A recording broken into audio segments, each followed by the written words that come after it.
پروردگار بحروں بر، پروردگار بحروں بر۔ اعوذ باللہ من الشیطان الرجیم، بسم اللہ الرحمن الرحیم۔ ان اللہ وملائکتہ یصلون علی النبی یا ایہا الذین آمنوا صلوا علیہ وسلموا تسلیما۔ اللہم صل علی سیدنا و نبینا و شفیعنا و مولانا محمد وعلی آل محمد وبارک وسلم۔ محترم خواتین و حضرات، السلام علیکم۔ پیام صبح کے ساتھ ایک بار پھر حاضر میں ہوں آپ کا میزبان انیق احمد۔ خواتین و حضرات، آپ اور ہم جانتے ہیں کہ پیام صبح میں قرآن کریم کے مختلف آیات کے تعلق سے روزانہ گفتگو فرماتے ہیں۔ ہمارے ملک کے جید علماء تشریف فرماتے ہیں، لاتے ہیں تشریف یہاں اور گفتگو ہوتی ہے۔ قرآن کریم کی آیات کو کھولا جاتا ہے، معنی مفاہیم سمجھائے جاتے ہیں اور ہمارے معزز علماء ہمیں قرآن سے قریب کرتے ہیں اور قرآن کریم کا علم ہم تک منتقل کرتے ہیں۔ تا قیامت ذہن انسانی کی امامت قرآن کریم کرتا رہے گا۔ تو آج کے انسان سے قرآن کریم کیا مخاطبت کر رہا ہے، اور آج کا انسان جو اللہ اور اللہ کے رسول صلی اللہ علیہ وآلہ وسلم کا مطلوب ہے، اس میں کون کون سی خوبیاں ہونی چاہیے۔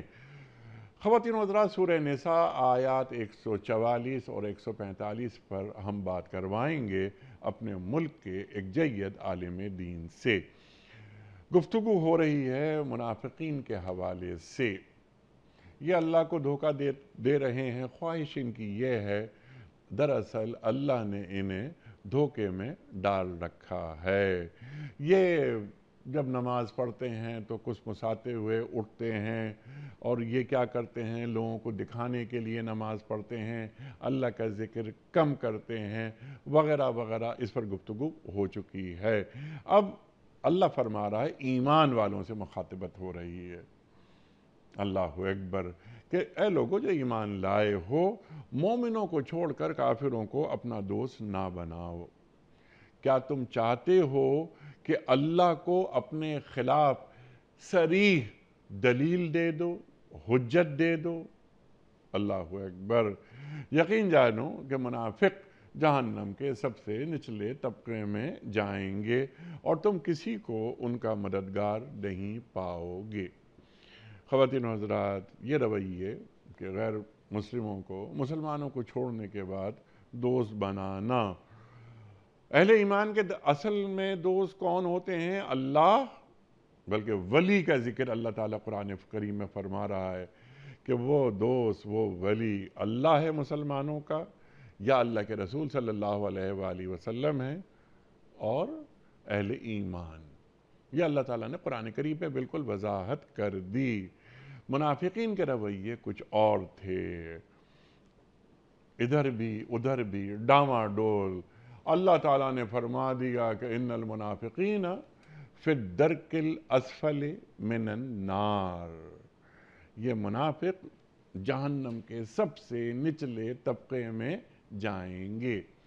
خواتین حضرات، بہت ساری باتیں سیکھیں گے اور ان آیات کے آئینے میں ہم اپنا چہرہ بھی دیکھنے کی کوشش کریں گے کہ ہمارے اعمال کیا ہیں، فرد کی حیثیت سے، معاشرے کی حیثیت سے اور ریاست کی حیثیت سے۔ کہیں ایسا تو نہیں کہ ہم نے مسلمانوں کو چھوڑ کر غیر مسلموں کو اپنا دوست بنا لیا ہے وغیرہ وغیرہ۔ لا تتخذوا عدوی وعدوکم اولیاء، اللہ تعالیٰ فرماتا ہے۔ خواتین ہوتا سیکھیں گے محترم مفتی محمد زبیر صاحب سے، ہمارے ملک کا ایک جانا مانا نام، فارغ التحصیل دارالعلوم کراچی، محتمم جامعہ صفا اور ممبر اسلامی نظریاتی کونسل۔ مفتی صاحب کو خوش آمدید کہتے ہوئے پروگرام کا آغاز اللہ تعالیٰ کے بابرکت نام سے۔ اعوذ باللہ من الشیطان الرجیم، بسم اللہ الرحمن الرحیم۔ یا ایہا الذین آمنوا لا تتخذوا تتخذوا الكافرين أولياء لا تتخذوا الكافرين أولياء من دون المؤمنين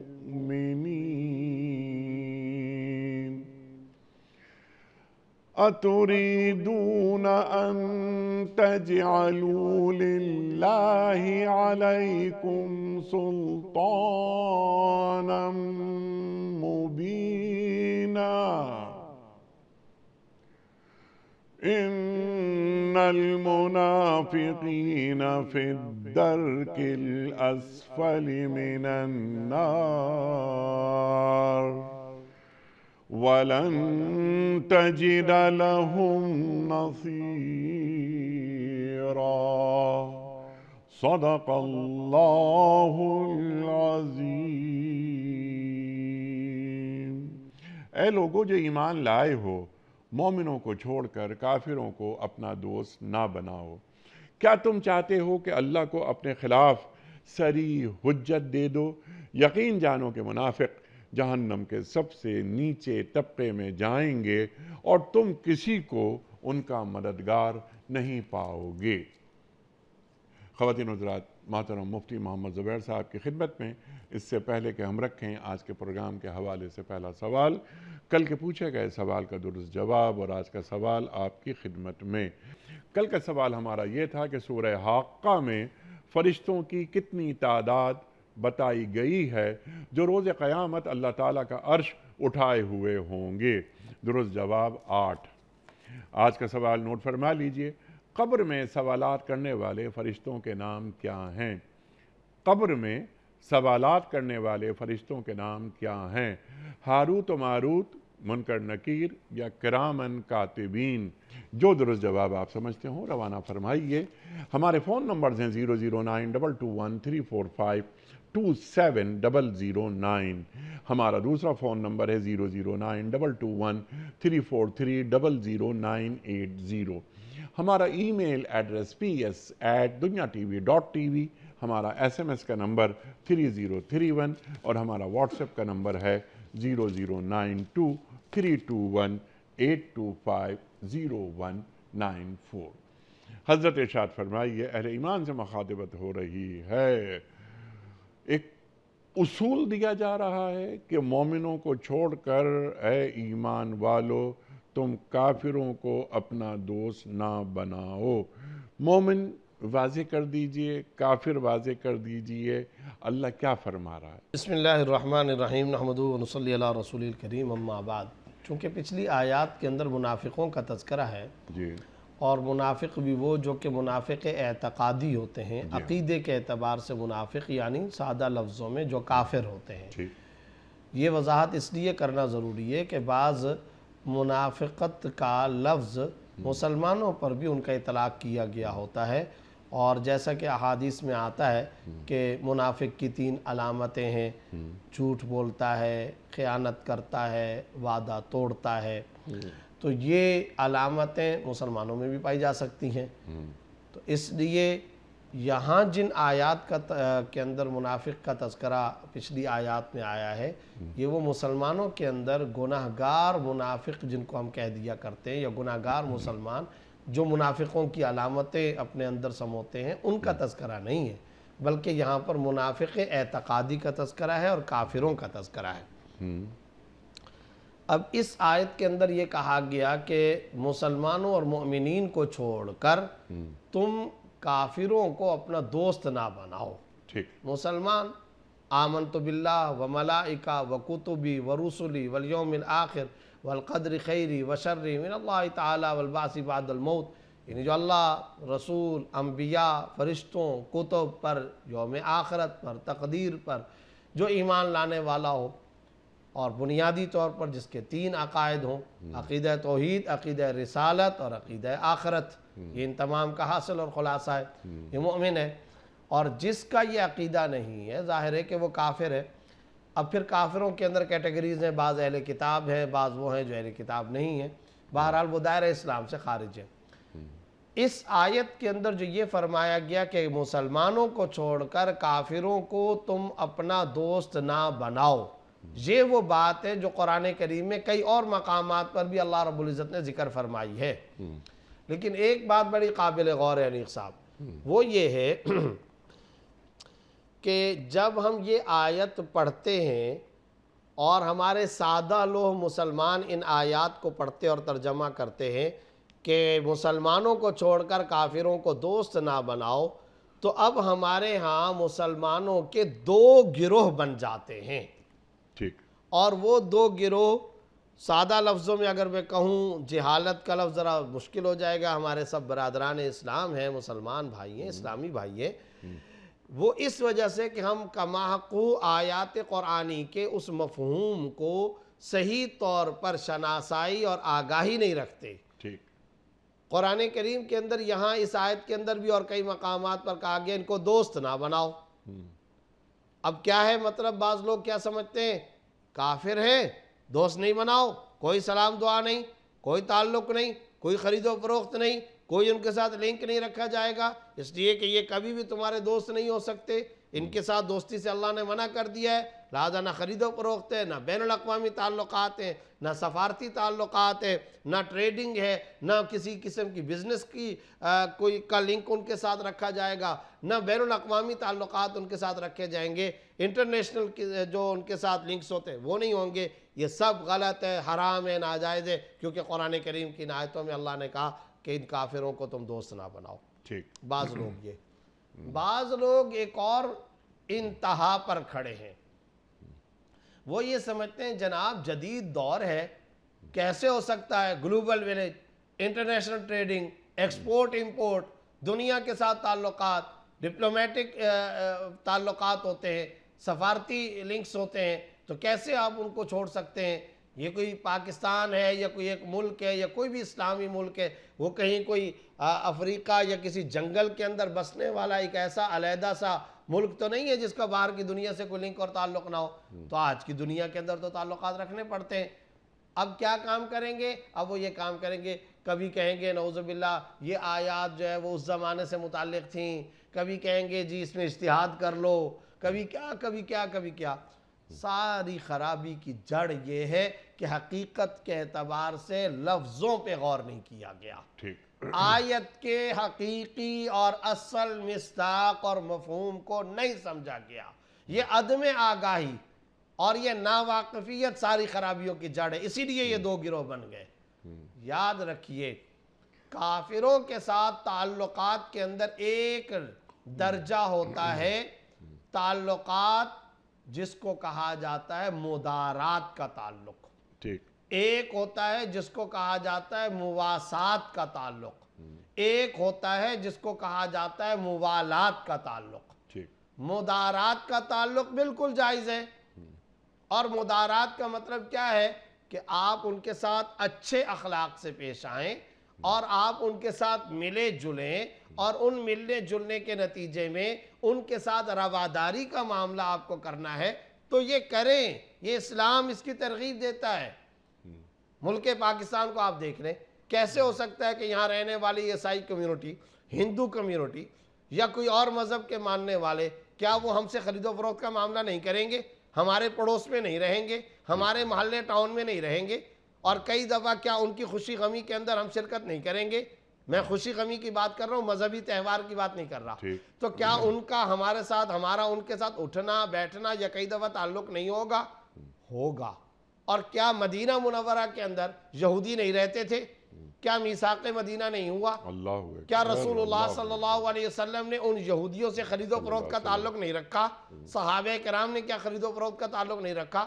صحاح کی روایتیں ہیں، آپ صلی اللہ علیہ وسلم کبھی گندم خرید رہے ہیں، مقابلے میں اپنی زیرہ مبارک کو گروی کے طور پہ رکھوا رہے ہیں، ترمذی کے اندر حدیث موجود ہے۔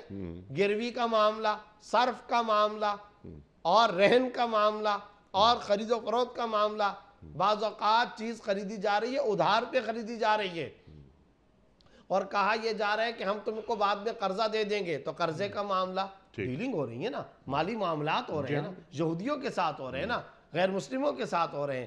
تو یاد رکھیے، اگر تعلقات ہیں جس طرح آج کل کی پوری دنیا کا انٹرنیشنل سطح پر جو ایک کلچر ہے کہ ٹریڈنگ ہوتی ہے، بزنس، تجارت، ان تعلقات کے رکھنے میں کوئی ممانعت نہیں ہے۔ اور آپ نے کیسے یہ کہہ دیا کہ یہاں قرآن کریم یہ کہہ رہا ہے کہ دوست نہ بناؤ، آپ نے تجارت کو منع کر دیا؟ ہر تجارت کرنے والا میرا دوست تھوڑی ہوتا ہے، وہ تو محلے کے اندر وہ بندہ بھی میری دکان کا کسٹمر آ کر کے بنے گا جس سے میری دماغی فریکوینسی نہیں ملتی ہے اور میرا اس کے ساتھ دماغی طور پر مزاج و مذاق نہیں ملتا۔ میں ایک بائر ہوں، وہ ایک میں سیلر، وہ بائر، سیل اینڈ پرچیز کا تعلق ہے، خرید و فروخت کا تعلق ہے۔ آپ کسی بھی دکاندار سے جب کوئی چیز جا کر کے خریدتے ہیں تو کیا کوئی دل کی محبت کھینچ کر کے لے جا رہی ہوتی ہے؟ ضرورت کھینچ کر لے جاتی ہے۔ ٹھیک ہے، اس کا دائیہ بھی اور ہوتا ہے، محرک بھی اور ہوتا ہے۔ لہٰذا اگر تو ٹریڈنگ کا معاملہ ہے، اگر تو بزنس کا تعلق ہے، اگر بین الاقوامی تعلقات ہے، شریعت ان کو منع نہیں کرتی ہے۔ مدارات جائز ہے، رواداری جائز، اچھے اخلاق پیش کرنا جائز ہے۔ دوسرے نمبر پر آتا ہے مواسات۔ یہ مدارات سے بھی آگے بڑھ کر ایک تعلق ہے، وہ ہے خیر خواہی کا تعلق۔ شریعت نہ صرف یہ کہ اس کی اجازت دیتی ہے بلکہ شریعت اس کی ترغیب دیتی ہے۔ مثال کے طور پر ایک غیر مسلم ہے آپ کے پڑوس میں، اس کا کوئی پیارا دنیا سے چلا گیا، مر گیا، تو یہ باقاعدہ فقہاء نے یہ مسئلہ لکھا ہے تعزیت کی جا سکتی ہے یا نہیں؟ جواب یہ ہے کہ تعزیت کی جا سکتی ہے۔ اور ہاں یہ ضرور ہے کہ دیکھیں اس تعزیت کے الفاظ کے اندر آپ کو احتیاطی چناؤ کرنا ہوگا۔ مثال کے طور پر آپ یہ نہیں کہہ سکتے کہ آپ کا جو فلاں بندہ مر گیا اللہ تعالیٰ اس کی بخشش کرے یا وہ شہید ہو گیا، یہ آپ الفاظ نہیں کہہ سکتے، کیونکہ بخشش قرآن کریم کے اندر اللہ رب العزت فرمایا نا کہ استغفر لهم ولا تستغفر لهم ان تستغفر لهم 70 مرہ فلن یغفر اللہ لهم۔ 70 مرتبہ بھی ہے محمد صلی اللہ علیہ وسلم آپ استغفار کریں، اللہ تعالیٰ ان کی بخشش نہیں کرے گا۔ بخشش کے لیے ایمان شرط ہے۔ اب معاملہ یہ ہے کہ آپ وہاں جائیں تعزیت، اور تعزیت کا افسوس کا آپ کو اظہار کرنا ہے، کریں۔ الفاظ کا چناؤ کیا فقہاء لکھتے ہیں، فتوے کے اندر ہم لکھتے ہیں، مثلا آپ کا بہت بڑا لاس ہو گیا، ہمیں افسوس ہے، اللہ آپ کو نعم البدل عطا کرے، اللہ تعالیٰ آپ کو صبر عطا کرے، اللہ آپ کے لیے اچھائیاں کرے، اور اس کے پیچھے آپ نیت کیا رکھیں گے؟ اچھائی کرے، سلامتی، ایمان کے ساتھ آپ کو سلامتی اور اچھائی عطا کرے۔ نعم البدل دے، کیا مطلب نعم البدل کا؟ یعنی اب جو آپ کے اور رشتہ دار ہوں وہ اچھے متبادل بنے، اور نیت بیک آف دی مائنڈ میں ہم نے یہ رکھا ہوا ہے، اچھے متبادل کب بنیں گے؟ جب اللہ ان کو ایمان کی دولت سے سرفراز فرما لے۔ یہ الفاظ آپ ذکر کریں۔ ان کی کوئی دنیاوی تقریب ہے، آپ کو دعوت دیتے ہیں، آپ جائیے، اس میں آپ کو کوئی ممانعت نہیں ہے۔ تو مدارات جائز ہے، مواسات خیر خواہانہ تعلق، ناصحانہ تعلق جائز ہے۔ اور انیق صاحب کیوں جائز نہیں ہوں گے یہ دونوں تعلقات؟ کیا یہ امت دعوت نہیں ہے؟ اللہ اکبر۔ کیا رسول اللہ صلی اللہ علیہ وسلم کی یہ امت اجابت تو نہیں لیکن امت دعوت ہے یا نہیں ہے؟ کیا نبی صلی اللہ علیہ وسلم نے غیر مسلموں میں تبلیغ نہیں فرمائی، قافلے نہیں بھیجے، جماعتیں نہیں گئی ہیں؟ کیا وہاں صحابہ کرام کی تشکیلات نہیں ہوئی ہیں؟ بخاری کے اندر بے شمار واقعہ، بیر معونہ کا واقعہ، کتنے سارے، بلکہ صحابہ کرام نے اس تبلیغ اسلام میں قربانیاں دی، 70 قرہ صحابہ شہید ہو گئے۔ پھر آپ صلی اللہ علیہ وسلم کو اتنی اذیت اور تکلیف پہنچی کہ 1 مہینے تک فجر کی نماز کے اندر ان کے خلاف بددعا فرماتے رہے، قنوت نازلہ کا جو تصور آیا۔ تو مقصد کہنے کا یہ ہے کہ یہ شام، یہ فارس، یہ یمن، یہ بغداد، یہ کوفہ، یہ عراق، یہ ایران کے جزیرے، یہ افریقہ کی ساحلی پٹیاں، یہ آپ کے غرناطہ تک کے، یہ ہارون رشید کا بعد میں دور، بنو امیہ، بنو عباس، پورے کا پورا یہ جو دور چلتا ہے تو غیر مسلموں کے پاس مسلمان جاتے رہے۔ تو آج بھی یہ غیر مسلم ہماری امت دعوت میں شامل ہیں۔ اگر میل جول نہیں رکھیں گے تو دعوت کیسے دیں گے؟ تاتاری اگر مسلمان ہوئے تو ان کو مسلمان مصر کے تاجر جا کر تجارت کے روپ میں دعوت نہ دیتے تو کیسے ہوتا؟ ملیشیا اور انڈونیشیا میں اسلام کیسے پھیل سکتا تھا؟ مسلم تاجر گئے تھے اور مسلمان تاجروں نے جا کر کی ہے۔ تو پتہ چلا جب آپ نے کسی کو دعوت دینی ہے، آپ داعی و مدعو، تو داعی اور مدعو کا کیا کانٹیکٹ نہیں ہوگا؟ لہٰذا یہ تصور کہ جناب اللہ نے یہود و نصارہ کو یا کافروں کو کہا کہ وہ تمہارے دوست نہیں ہو سکتے، لہٰذا بالکل کاٹ کے رکھنا ہے، کسی قسم کا کوئی تعلق نہیں رکھا جائے گا، ہرگز ان کے ساتھ لنک نہیں ہوگا، بیٹھک نہیں ہوگی، ڈائلاگ اور مذاکرات نہیں ہوں گے۔ یہ قرآن کا مزاج نہیں ہے، نہ یہ قرآن کا اور حدیث کا مطالبہ ہے۔ دوسری طرف جو ہمارے بعض مسلمان ایک اور انتہا پر ہے، جی یہ تو پرانے احکام ہو گئے اور اب تو ان کے ساتھ تعلق رکھنا چاہیے، ان کی تہذیب اپنانی چاہیے، محبت قلبی کرنی چاہیے، یہ بھی غلط ہے۔ کیوں؟ اس لیے کہ اب تم جا رہے ہو موالات میں۔ تو پہلے عرض کیا تھا کہ مدارات جائز، مواسات جائز، لیکن موالات جائز نہیں۔ یہ موالات کا لفظ کہاں سے نکالا ہے؟ ابھی جو آپ نے آیت تلاوت کی ہے، جو آج ہمارے پروگرام کی زیر بحث آیت ہے، اس میں لفظ کیا ہے؟ یا ایھا الذین آمنوا لا تتخذوا الکافرین اولیاء۔ اولیاء، اولیاء کے لفظ سے موالات کا لفظ نکلا ہے۔ یہ جو ولایت والا تعلق ہوتا ہے، یہ کون سا ہوتا ہے؟ اس کو کہتے ہیں قلبی محبت۔ قلبی محبت آپ غیر مسلموں کے ساتھ نہیں رکھ سکتے، دل کی محبت آپ نہیں رکھ سکتے، یہ مسلمان کا حق ہے، یہ آپ کو مسلمان کے ساتھ رکھنا ہوگا۔ اچھا کیوں؟ اس کی وجہ یہ ہے کہ جب کوئی انسان کسی سے قلبی محبت کرنے لگ جاتا ہے تو قلبی محبت کا معاملہ یہ ہے کہ پھر ان المحب لمن یحب مطیع، جو جس سے دل کی محبت کرنے لگ جاتا ہے اس کی چیزوں کو بھی اڈاپٹ کرنا شروع کر دیتا ہے۔ انسان کی طبیعت میں تقلید ہے، اپنانا۔ آپ کا کوئی دوست ہوگا، آپ کو اس کی کوئی چیزیں اچھی لگیں گی، آپ وہی اپنانے لگ جاؤ گے۔ بچوں میں، نوجوانوں میں وہ بہت زیادہ ہے، اور ہر انسان کے اندر یہ فطری اور نیچرلی بات ہے کہ وہ دوسروں کی چیزیں کو اپنانے لگ جاتا ہے۔ اب کیا ہے، اگر آپ موالات یعنی قلبی محبت جو کہ خاصہ اور حق تھا، رائٹ تھا صرف اور صرف آپ کے برادر اسلام کا، مسلمانوں کا آپ کا حق تھا، وہ اگر آپ نے ان کے ساتھ کیا تو قرآن کریم اس کو منع کر رہا ہے، وہ درست نہیں ہے، وہ جائز نہیں ہے۔ دعوتی تعلق آپ رکھیں، آپ تجارتی تعلق رکھیں، بین الاقوامی سفارتی تعلق رکھیں، اس کے اندر ممانعت نہیں ہے۔ قلبی تعلق، محبت کا تعلق، عقیدت کا تعلق، وہ صرف اور صرف مسلمان کا خاصہ ہے۔ یہی وجہ ہے کہ آپ کو پتہ ہے کہ مستقل طور پر کافروں کے ایسے علاقے یا بستی یا ملک میں جا کر کے بس جانا جس میں مکمل طور پر چاروں طرف غیر مسلم آباد ہوں اور کوئی مسلمان نہ ہو، اس کو اسلام نے پسند نہیں کیا۔ اور حتیٰ کہ آپ صلی اللہ علیہ وسلم کی حدیث ہے لا تراہما ناراہما، لا ترایا ناراہما، کہ تم ایک دوسرے کی آگ کو نہ دیکھو، اتنے دور اپنے شہر بساؤ۔ اس زمانے کے اندر کیا ہوتا تھا کہ وہ جو گھر ہے اس کے اندر انگیٹھی جلائی، چولہا جلایا تو اس کی آگ دھواں اوپر کو جاتا تھا، جب دھواں اوپر کو جاتا تھا تو دوسرے گھر سے نظر آتا تھا، چوتھے پانچویں گھر سے نظر آتا تھا۔ تو اس کو آپ صلی اللہ علیہ وسلم نے بیان فرمایا اتنے دور رہو کہ اگر وہ انگیٹھی اور چولہا جلائیں اس کا دھواں تم کو نظر نہ آئے۔ مقصد ہے کہ دور دور رہو۔ تو کیوں دور دور رہو؟ خطرہ کیا تھا؟ دلی محبت نہ پیدا ہو جائے۔ انسانوں کا ایک مزاج ہے، جب وہ آپس میں اکٹھے رہتے ہیں نا تو پھر آپس کے اندر اٹھنا بیٹھنا، پھر وہ قلبی محبتیں پیدا ہو جاتی ہیں۔ اچھا پھر وہ قلبی محبتیں رشتے ناتوں تک لے آ جاتی ہیں۔ چنانچہ یہ چیزیں ایسے نہیں ہے کہ ہوائی بات بیان ہو رہی ہے، یورپ کے اندر، مغرب، برطانیہ، امریکہ کے اندر یہ ہو رہا ہے۔ چنانچہ ہمارے مسلمانوں کی اولادیں ان غیر مسلموں کے ساتھ شادیوں پر نہ صرف یہ کہ آماد ہیں، دوڑتے چلے جا رہے ہیں۔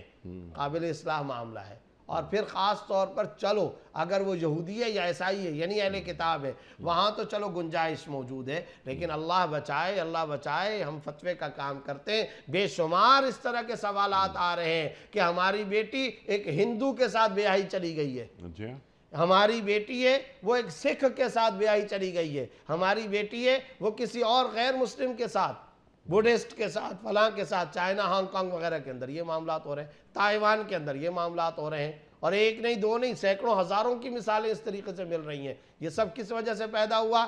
ساتھ رہے، ساتھ رہنے کے نتیجے میں آپس میں میل جول ہوا، اختلاط ہوا، تعلقات قائم ہو گئے، پھر وہ تعلق کس نتیجے میں چلا گیا؟ مدارات، مواسات یا دعوتی حساب تک نہیں، بلکہ وہ پھر قلبی محبت کے اندر کنورٹ ہونا شروع ہو گیا۔ اس موالات کو اللہ رب العزت نے منع فرمایا، اور پھر ساتھ ساتھ ان غیر مسلموں کی خصوصیت بھی بیان کی ہے، وہ سورہ بقرہ میں ہے وَلَن تَرْضَىٰ عَنْكَ الْيَهُودُ وَلَا النَّصَارَىٰ حَتَّىٰ تَتَّبِعَ مِلَّتَهُمْ۔ اللہ، اور مخاطبت ہو رہی ہے اللہ کے رسول سے بتائیے صلی اللہ علیہ وآلہ وسلم، جہاں اس کا کوئی امکان نہیں ہے۔ اللہ حکم دینا اصل میں ہم کو مقصود ہے۔ اللہ اکبر۔ اور آپ اندازہ لگائیے کہ آپ صلی اللہ علیہ وسلم کے بارے میں مخاطبت فرما کر کے قیامت تک کے انسانوں کے لیے یہ حکم دے دیا.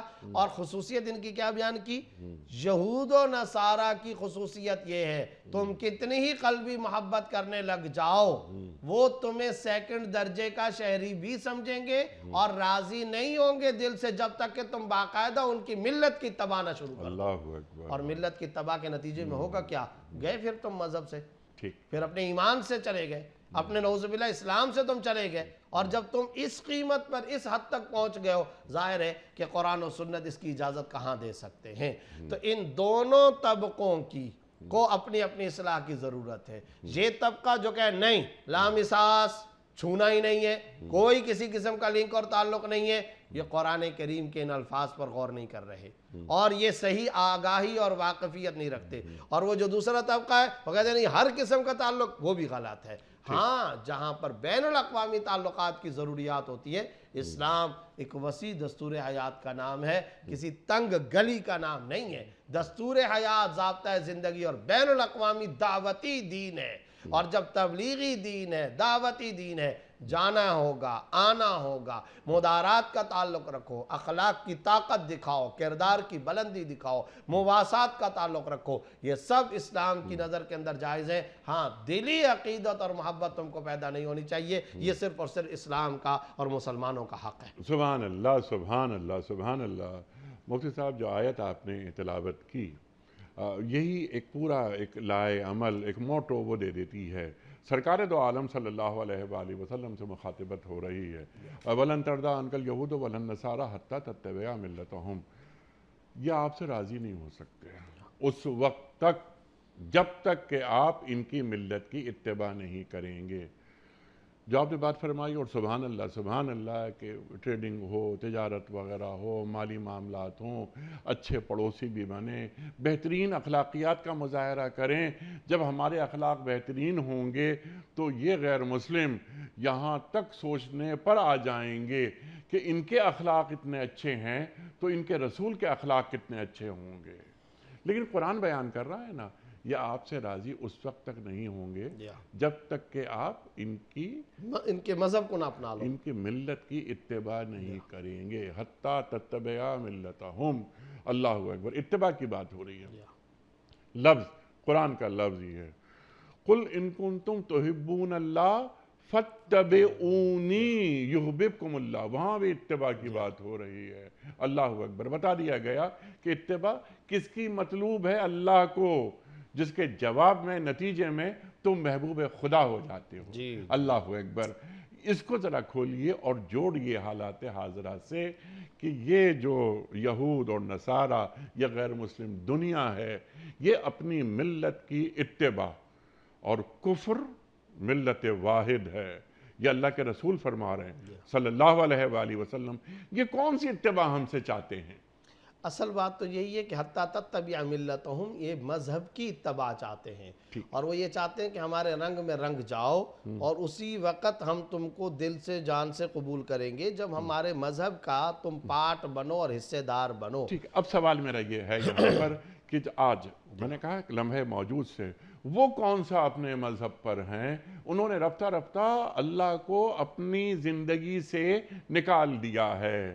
لیکن یہاں جو ملت، کلچر، سوسائٹی، سوچنے کا انداز، کھانے پینے کا انداز، معیشت کا انداز، سماجیات کا انداز، کہ جس سے کہتے ہیں نا دی اینڈ آف ٹائم اور کلیش آف سیولائزیشن. جناب والا، اب سیولائزیشن وہی ہوگی جو ہم چاہیں گے اور یہ گلوبلی ہوگی. اسی میں LGBT، اسی میں اللہ اکبر ٹرانسجینڈر وغیرہ وغیرہ بہت سارے معاملات. سیڈاؤ کا پورا ایک وہ انہوں نے پروجیکٹ دیا ہوا ہے اور کئی مسلم ممالک نے بھی نعوذ باللہ اس کو تسلیم بھی کیا ہوا ہے.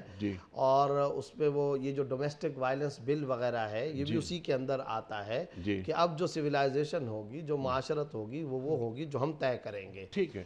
اور آپ کو اپنے تمام کے تمام مذہبی اقدار کو بطور حائل رکاوٹ رکاوٹ پیش کرنے کی اجازت نہیں ہوگی۔ سبحان اللہ۔ یہ ہے حتیٰ تتبع ملتہم کی جدید تفسیر۔ یعنی یہ سیڈاؤ جو ہے جی ہاں، یہ باقاعدہ طور پر حتیٰ تتبع ملتہم کا جدید ورژن ہے۔ اللہ اکبر، یعنی مرد مرد سے شادی کر سکتا ہے۔ اور یہ جو خواتین کا معاملہ ہے، پردے کا معاملہ ہے، بوائے فرینڈز کا معاملہ ہے، رات کو آ کر کے رہنے کا معاملہ ہے، اور ایک نوجوان لڑکی رات کو 2 بجے گھر واپس آتی ہے تو سگا باپ اس سے یہ نہیں پوچھ سکتا کہ بھئی تم اب تک کہاں تھی۔ اگر تم پوچھو گے تو یہ ہراسمنٹ کے اندر آ جائے گا۔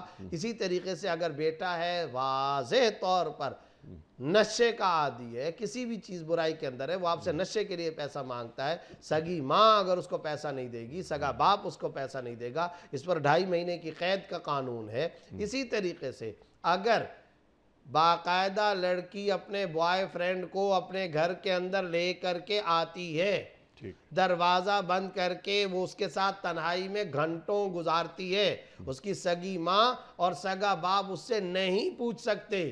اگر وہ پوچھیں گے تو یہ وومن ہراسمنٹ کے اندر آ جائے گا۔ نہیں، وہ پولیس کو فون کرے گی جی ہاں، اور پولیس گھر پر آئے گی جی ہاں، اور والدین کو گرفتار بھی کر سکتی ہے۔ جی ہاں، تو ایک بڑا ایجنڈا جو آپ نے بنیادی بات فرمائی کہ جو مذہبی اقدار ہیں ہماری، دینی اقدار، ان کو ذرا یعنی ان کی جو پابندیاں ہیں وہ ختم کر کے اور ایک ڈھیلا ڈھالا قسم کا نظام یہ تشکیل دینا۔ اللہ اکبر، سب کچھ ہو سکتا ہے ان کے ساتھ، اخلاقیات جو آپ نے بات کی، مواسات کی بات کی، آپ نے مدارات کی بات کی، لیکن موالات اب یہ ایک باریک سی لکیر ہے یہاں پر۔ بعض اوقات مفتی صاحب یہ معاملات، موالات کے معاملات یعنی اولیاء کے ذیل میں یہ مداہنت تک نہیں پہنچ جاتی بات؟ بالکل یہی ہے، اور ہمارا وہ بہت بڑا طبقہ جو یہ چاہتا ہے کہ ان کے مکمل طور پہ طور طریقوں کو اختیار کرے، تو وہ مداہنت پر آئے ہوئے ہیں، اور مداہنت حرام ہے۔ ذرا کھول دیں مداہنت۔ مداہنت کا مطلب یہ کہ آپ اپنے ایمان اور ضمیر کا سودا کریں اور اگلے کی ان تمام غیر شرعی باتوں پر خاموشی اختیار کریں اور قبول کرتے چلے جائیں۔ یعنی جوڑ کے چکر میں، ملاپ کے چکر میں، وحدت و اتحاد کے چکر کے اندر آپ نے کیا کام کرنا ہے؟ اپنے تمام کے تمام شاعر اسلام سے بھی کمپرومائز کر کے دستبردار ہونا ہے۔ یعنی یہ وہ مداہنت، بے ضمیری کی انتہا، اور جس کو کہتے ہیں کہ ایک تو احسان فراموشی اپنی جگہ چھوٹا لفظ ہے، دین فروشی کا آخری سٹیج مداہنت۔ لا مداہنت فی الاسلام، اسلام میں مداہنت کوئی نہیں ہے، حرام ہے، ناجائز ہے، اور ہمارا یہ طبقہ اسی مداہنت کے اندر مبتلا ہے۔ لیکن انیق صاحب، ایک دانش کے ساتھ، عقل کے ساتھ ہم ایک بات کریں، ان ساری باتوں کا جو اصل سرا ہے وہ یہ کہ ہمارا تعلق تو ہونا چاہیے تھا مدارات والا، مواسات والا اور دعوتی تعلق ہونا چاہیے تھا، لیکن ہمارا تعلق تو موالات والا ہے۔ صحیح ہے، یہ کیوں ہے؟ یہ ہے اصل سوال۔ دعوتی تعلق، مؤثر تعلق، تبلیغی تعلق امت مسلمہ کا غیر مسلموں کے ساتھ اسی وقت ہوتا ہے جب اس کے لیے کئی سارے اسباب پائے جائیں۔ ان اسباب میں سے ایک معیشت بھی ہے۔ ان اسباب میں سے آپ کی اکانومی بھی بہت بڑا اثر رکھتی ہے۔ ربنا آتنا فی الدنیا حسنہ وفی الآخرۃ حسنہ۔ اللہ مسلمانوں کی اکانومی کو کمزور نہیں دیکھنا چاہتا۔ جب ہم بیگر بنتے ہیں، چوزر نہیں بنتے، اور جب ہم نے دوسروں سے پیسے لینے ہیں، وہ پیسہ ہم کو بغیر کسی کنڈیشن کے دینے کے لیے تیار نہیں ہے، اور وہ پیسہ ہم کو غلامی کی قیمت پر اور اس میں شاعر اسلام کے بارے میں خاموشی اختیار کرنے پر اور اس میں بہت سارے شرعی اور دینی احکام پہ کمپرومائز کرنے کی قیمت پر وہ ہم کو پیسہ دیں گے، قرضہ دیں گے، وہ بھی سود میں لتڑا ہوا، اور وہ بھی کہ ہم کو اس کے اندر بار بار مزید دھساتے چلے جائیں گے، دھستے چلے جائیں گے۔ تو یہ یاد رکھیں، خالی یہ کہہ لینا تو بڑا آسان ہے کہ جناب ہمارا دعوتی تعلق ہونا چاہیے، ہمارا مؤثر تعلق ہونا چاہیے، اور ہمارا مدارات اور مواسات والا تعلق ہونا چاہیے، اور ہمارا ایک اپر ہینڈ ہونا چاہیے۔ اس کے لیے ہمیں بہت کچھ کرنا ہوگا۔ یونیورسٹیوں کا جال بچھایا جانا چاہیے، سائنس اور ٹیکنالوجی میں ترقی ہونی چاہیے، معیشت ہماری مضبوط ہونی چاہیے، مسلم ریاستوں کی حکومتیں اور اشرافیہ طبقہ اپنی اصلاح کرے۔ ٹھیک ہے، اگر یہ سب کام نہیں ہو رہے تو کیا ان کے ساتھ موالات کے تعلق اس وقت تک بحال ہو جائیں جب تک کہ نہیں ہو رہا؟ نہیں، ناجائز پھر ہے، حرام پھر بھی ہے، تعلق کی گنجائش پھر بھی نہیں ہے، لیکن میں یہ پوچھ رہا ہوں کہ اسباب کیا ہیں، ٹھیک ہے، وجوہات کیا ہیں، ریزنز یہ ہیں۔ جی غربت، کاد الفقر ان یکون کفرا، ٹھیک ہے نا۔ اب مفتی صاحب سوال صرف یہ ہے میرا آپ کی خدمت میں کہ ایک مغرب کا یا عالم کفر کا ایک ایجنڈا ہے، بڑے خلوص سے دنیا فریب دیتی ہے، بڑے یقین سے ہم اعتبار کرتے ہیں، اور جو معیشت کی مضبوطی ہونی چاہیے، لیکن کیا مسلمان کا مسئلہ بے زری ہے؟ بالکل نہیں، بالکل نہیں، لیکن سوال یہ پیدا ہوتا ہے کہ کیا آپ اس حقیقت سے انکار کر سکتے ہیں کہ جن ممالک اسلامیہ کی معیشت مضبوط ہے ان کا بیہیویئر غیر مسلموں کے ساتھ وہ نہیں ہوتا جو ہمارا ہے غیر مسلموں کے ساتھ؟ وہ دوستی کا تعلق رکھتے ہیں، ہم غلامی کا تعلق رکھتے ہیں۔ کب ہم ان سے برابری کی سطح پر آ کر کے بات کر سکتے ہیں؟ پیسے ہو ہمارے پاس، سادہ لفظوں میں معیشت ہو تو دیکھیں سارے جرائم اور قصور تو ہمارے ہیں۔ میں آپ سے سیدھی بات ہے، آپ سے پیسے کا طلبگار ہوں، جب میں آپ سے پیسے کا طلبگار ہوں میں فولاد نہیں بن سکتا آپ کے آگے، میں کبھی بھی آپ کے آگے بے پناہ نہیں بن سکتا ہوں، محتاج ہوں گا، میں آپ کے آگے جھک کر کے آؤں گا، میں آپ کی شرائط کو تسلیم کروں گا۔ یہ مجھے 500 روپے چاہیے، اس پر میرا رویہ یہ ہے، استغنا گیا بھاڑ میں، بے نیازی گئی بھاڑ میں، میرا یہ رویہ صرف 500 روپے پہ۔ یہی حکومتوں کے بھی معاملات ٹھیک ہے، لیکن من حیث المجموع یعنی من حیث الامہ ہمارا رویہ کون سا ہے؟ کیا موالات والا رویہ نہیں ہے؟ ایک آدھ مسلم ریاست کو چھوڑ کر کوئی ریاست بات کر سکتی ہے عالم کفر سے اس طریقے سے کہ جو طریقہ قرآن تعلیم کرتا ہے؟ میں عرض کرتا ہوں کہ موالات کے تعلق سے بھی ہم آگے نکل چکے ہیں، بقول قاری محمد طیب صاحب رحمۃ اللہ علیہ کے کہ ہمارا موالات کا بھی تعلق نہیں رہا، ہمارا غلامی کا تعلق ہے۔ اللہ اکبر، ہم اس سے بھی آگے چلے گئے۔ موالات کا مطلب ہوتا ہے دوستی، قلبی محبت، ہمارا وہ تعلق نہیں رہا، ہمارا اس سے بھی آگے کا تعلق ہے۔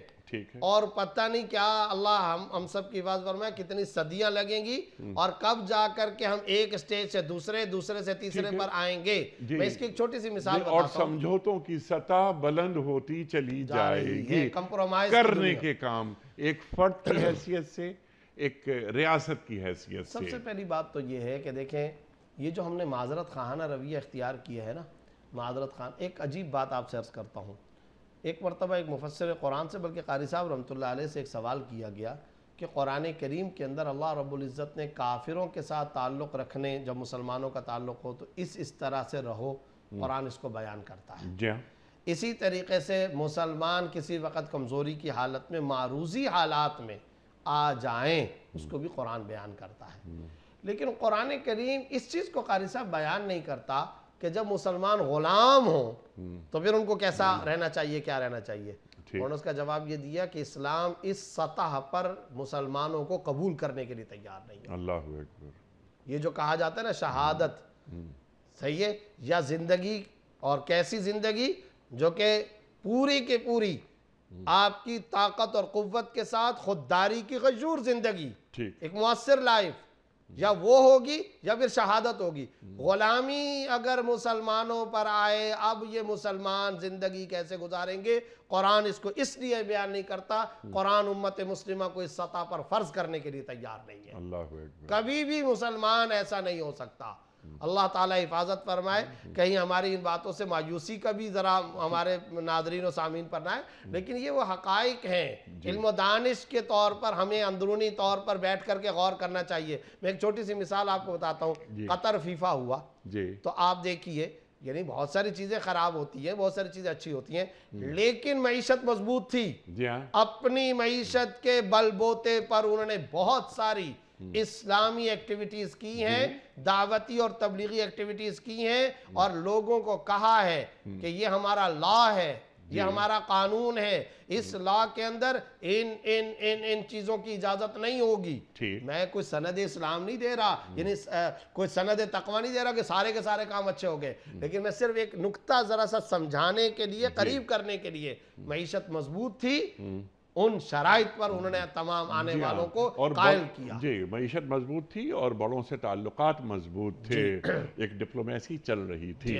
بڑا اچھا کام ہے، اور دین مسلمان کی معیشت کو کمزور دیکھنا نہیں چاہتا.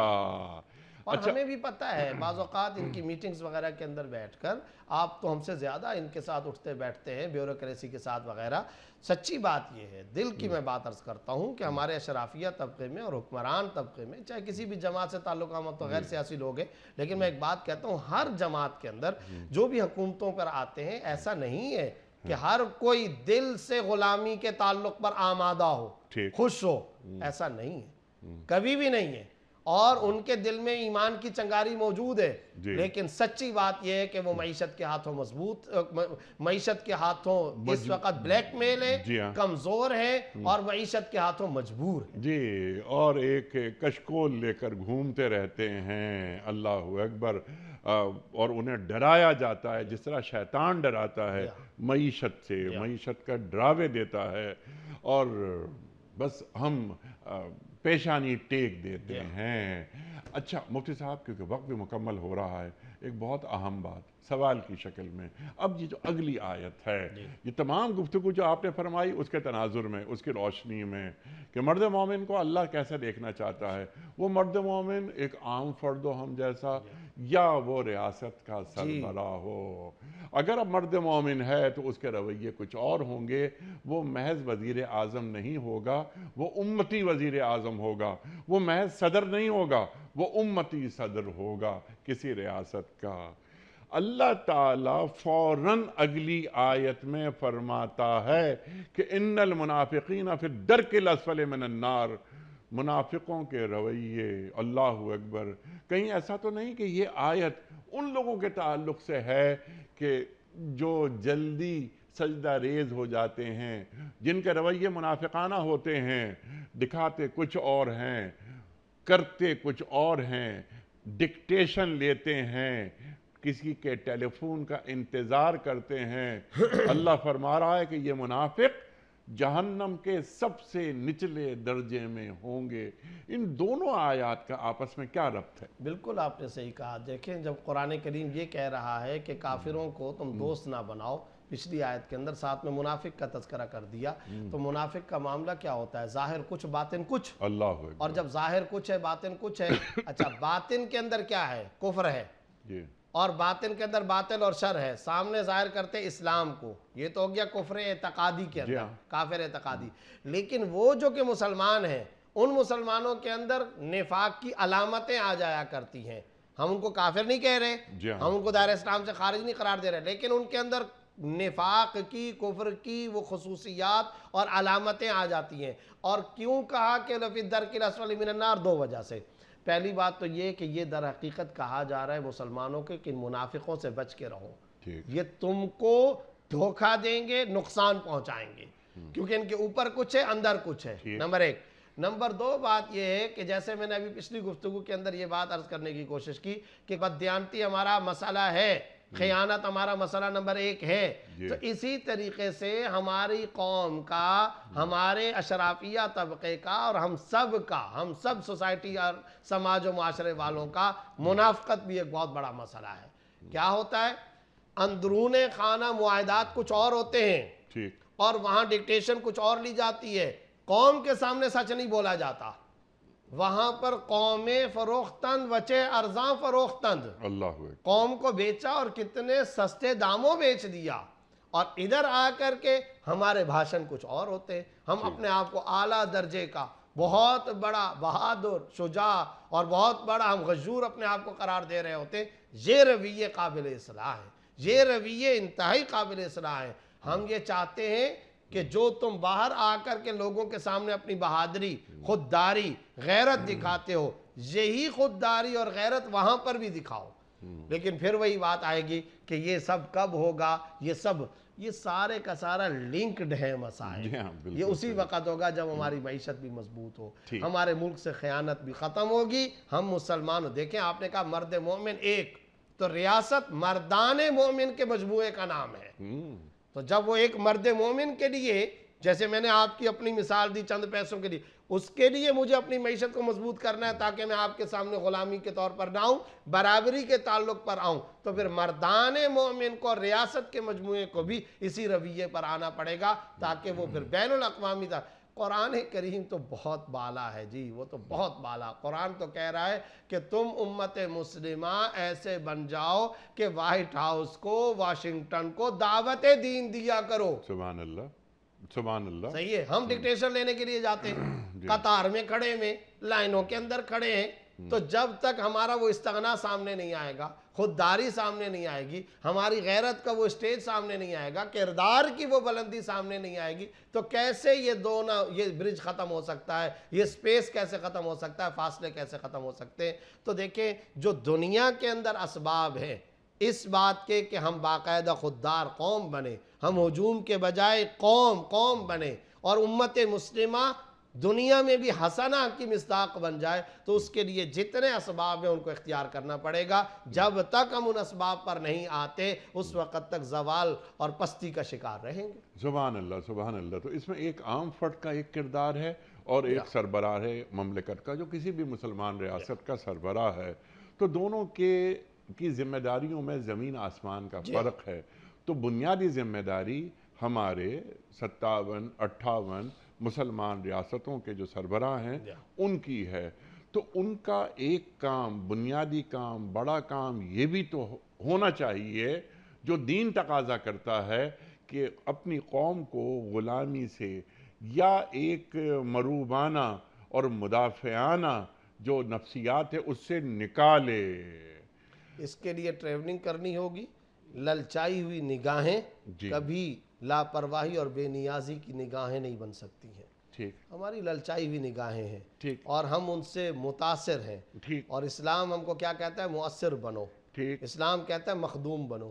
اسلام کہتا ہے شکاری بنو. ٹھیک ہے. یہ اسلام مومن کی پوزیشن رکھنا چاہتا ہے. لیکن دیکھیں یہ آپ نے بہت اچھی بات کی، خواہشات ہیں ہماری، اور ہم جتنی باتیں آپ نے فرمائی ہم آمین آمین آمین کہتے رہے، لیکن کچھ کام کرنا پڑتا ہے. کوئی ایک روڈ میپ، اپنا کردار ادا کرنا، اپنا کردار ادا کرنا ہوتا ہے، ایک روڈ میپ ہوتا ہے. مفتی صاحب، بھروسہ کر نہیں سکتے غلاموں کی بصیرت پر کہ دنیا میں فقط مردان حر کی آنکھ ہے بینا، اقبال فرماتے ہیں.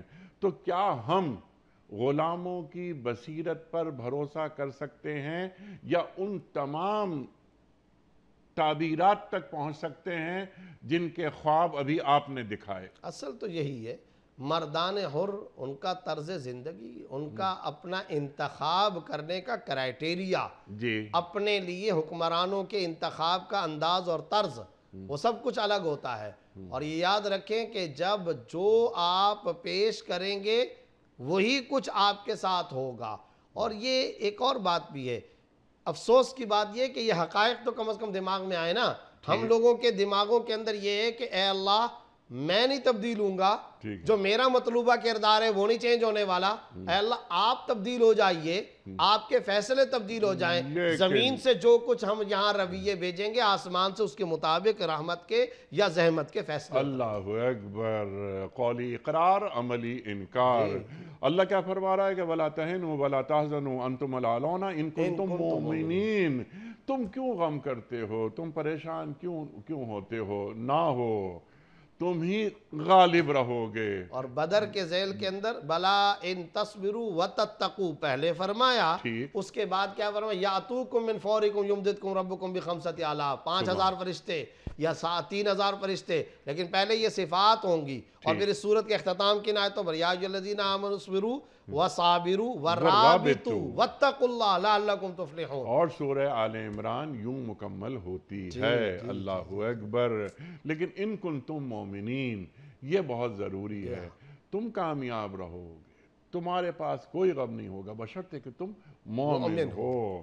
پھر لاغلبن انا ورسولی، غالب ہو کر رہیں گے. پھر وہ درجہ آتا ہے، پھر وہ مقام. میں اور میرے رسول، اللہ فرما رہا ہے. مفتی صاحب میں آپ کا بڑا ممنون، بڑا شکر گزار. خواتین حضرات، یہ سورہ نساء آیات 144 اور 145 تفصیلی گفتگو فرمائی محترم مفتی زبیر صاحب نے. ہمارے علماء کو اللہ سلامت رکھے. تشریف لاتے ہیں اور قرآن کریم سے ہمیں قریب کر دیتے ہیں. کوئز. کل کا سوال ہمارا یہ تھا کہ سورہ حاقہ میں فرشتوں کی کتنی تعداد بتائی گئی ہے جو روز قیامت اللہ تعالیٰ کا عرش اٹھائے ہوئے ہوں گے؟ درست جواب 8. آج کا سوال نوٹ فرما لیجئے. قبر میں سوالات کرنے والے فرشتوں کے نام کیا ہیں؟ ہاروت و ماروت، منکر نکیر یا کرامن کاتبین؟ جو درست جواب آپ سمجھتے ہوں روانہ فرمائیے.